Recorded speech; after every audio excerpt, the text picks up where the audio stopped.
They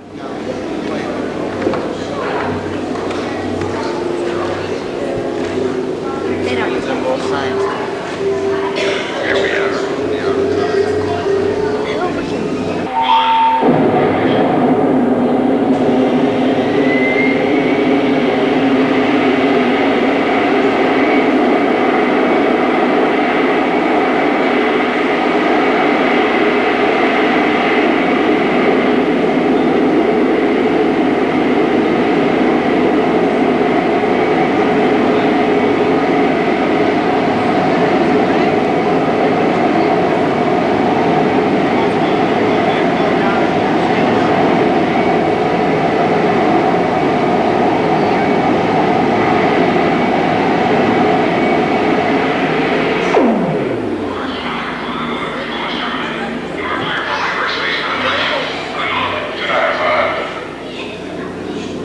Ladies and gentlemen, we've just dropped our booster engines, and in a moment we'll make what we call a hyperspace jump, the new method of space travel which enables us to cover enormous distances in seconds.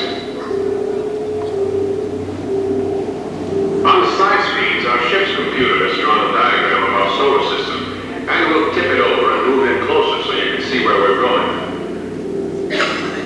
You'll notice that the orbital velocity of the planets is exaggerated, but as we approach the inner planets, you can see that they move at the proper relative speeds. Earth and Mars are anywhere from 35 billion to 240 billion miles apart at times, which used to make a trip to Mars pretty tricky. For example, spaceships had to follow a curved path for about 8 months to intercept Mars when it reached a certain spot. It was like having to hit a golf ball in California, hard enough and accurately enough to make it go through one particular window of a train arriving in Florida that much later. Today it's much easier. We simply launch out into space until we reach Mars Acquisition Velocity, or MAV. Then we generate a hyperspace field around us for a short time. When we switch it off, our spacecraft is approaching Mars. Back in the 70s and 80s, this would have seemed like science fiction, but today's routine, and we... Attention all stations, hyperspace penetration now commencing. Secure all ship operations.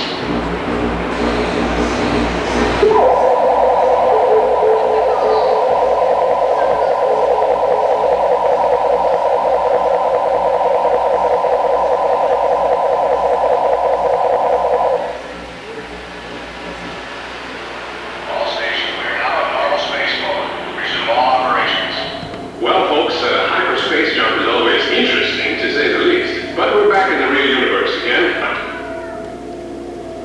Attention all stations, outer lock is now open. Stand by to launch camera drones.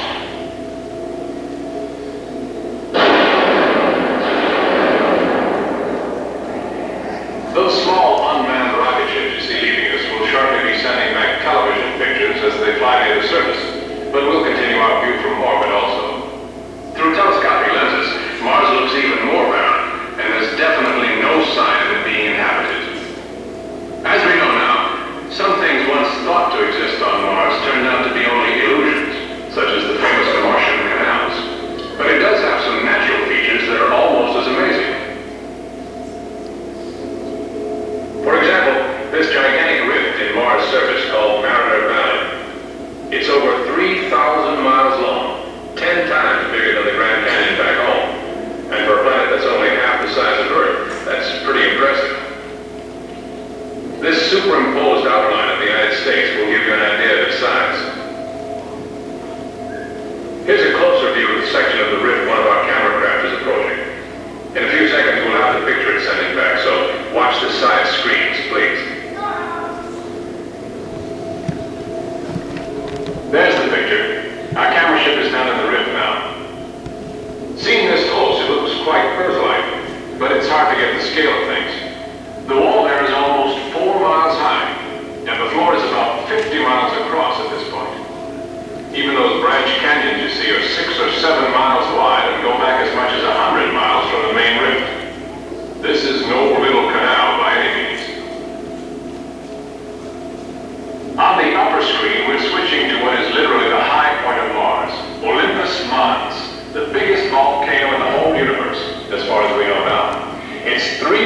70 miles wide at the base and over 75,000 feet high at the top. 2.5 times more than Mount Everest, the highest point on Earth.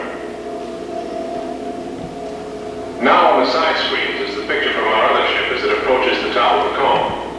In just a moment it will drop down into the caldera and you can see how big it really is. On Earth, the largest calderas are up to 10 miles across, but that's 40 miles to the opposite rim. Olympus appears to be extinct now, but just imagine what it was like when that entire area was a sea of boiling lava. Scientists estimate it was... Just a moment, please.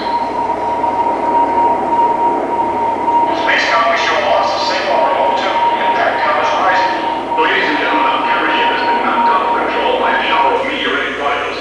We may encounter the same conditions.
Fly with us another time.